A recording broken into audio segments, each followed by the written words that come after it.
আসসালামু আলাইকুম রহমতুল্লাহ। আশা করি সবাই ভালো আছেন। আমিও আল্লাহর রহমতে ভালো আছি। আজকে দেখাবো কিভাবে চাইনিজ ভেজিটেবল তৈরি করা যায় শুধুমাত্র সবজি দিয়ে, চিকেন অথবা চিংড়ি অথবা ডিম সব কিছু ছাড়া। এর জন্য আমি আধা কাপ করে বরবটি, গাজর, পাতাকপি আর শসা নিয়ে নিছি। আপনারা যে কোনো ধরনের সবজি ইউজ করতে পারেন, কোনো সমস্যা নেই। আমি কড়াইয়ের মধ্যে একটুখানি ঘি নিয়ে নিলাম। ঘিয়ের পরিবর্তে আপনারা যে কোনো ধরনের সরিষার তেল, কোকোনাট অয়েল অথবা সয়াবিন তেল, যে কোনো ধরনের তেল ইউজ করতে পারেন, কোনো সমস্যা নেই। আমি একটুখানি পেঁয়াজ কুচি দিয়ে দিলাম আর 3-4টা কাঁচামরিচ আর একটু স্বাদ মতো লবণ দিয়ে এটাকে, শুধু এই পেঁয়াজটার জন্য একটুখানি স্বাদ মতো লবণ দিয়ে আমি এটাকে একটু কষাকষি করব। তো একটু কষাকষি করার পরে একটু লবণ দিলাম, এই যে। তো একটু কষাকষি করার পরে আমি এর মধ্যে 1 টেবিল চামচ দিয়ে দিব আদা রসুন বাটা। আদা রসুন বাটা দেওয়ার পরে আবার একটু কষাকষি করা লাগবে। আবার একটু কষাকষি করার পরে আমি দিয়ে দিব গাজর আর বরবটি। এই দুইটা হইতে একটু সময় বেশি লাগে, এই জন্য এই দুইটা আমি একটু আগে দিয়ে দিলাম।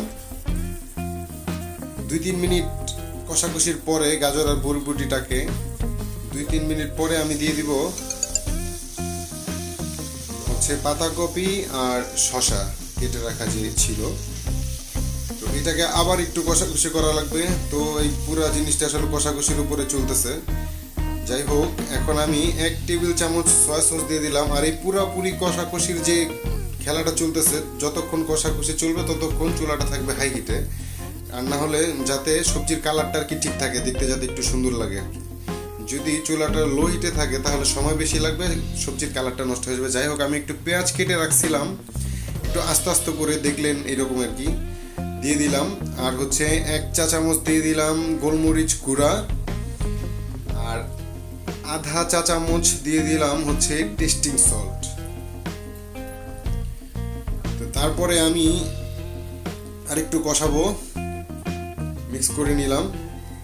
স্বাদ মতো লবণ দিয়ে দিলাম সবজির জন্য। আর আমি একটা কাপের মধ্যে 1.5 টেবিল চামচ কর্নফ্লাওয়ার গুলিয়ে রাখছিলাম পানি দিয়ে, সেই গোলানো মিশ্রণটা আমি দিয়ে দিলাম এখন। আর একটুখানি পানি অ্যাড করলাম। এখন এটাকে 4-5 মিনিট জাল দিলেই হয়ে যাবে ঝটপট একটা সবজি, চাইনিজ ভেজিটেবল। এটা যে শুধু রাইসের সাথেই খাইতে হবে এমন কোনো কথা নাই, যে কোনো সময় বানিয়ে আপনারা এটা এমনিতেও খেতে পারেন। এটা অনেক স্বাস্থ্যকর একটা জিনিস। তো এই তো হয়ে গেল আজকের মতো এখানে। আল্লাহ হাফেজ, ভালো থাকেন, সুস্থ থাকেন, আমার জন্য দোয়া করবেন। আসসালামু আলাইকুম রহমতুল্লাহ।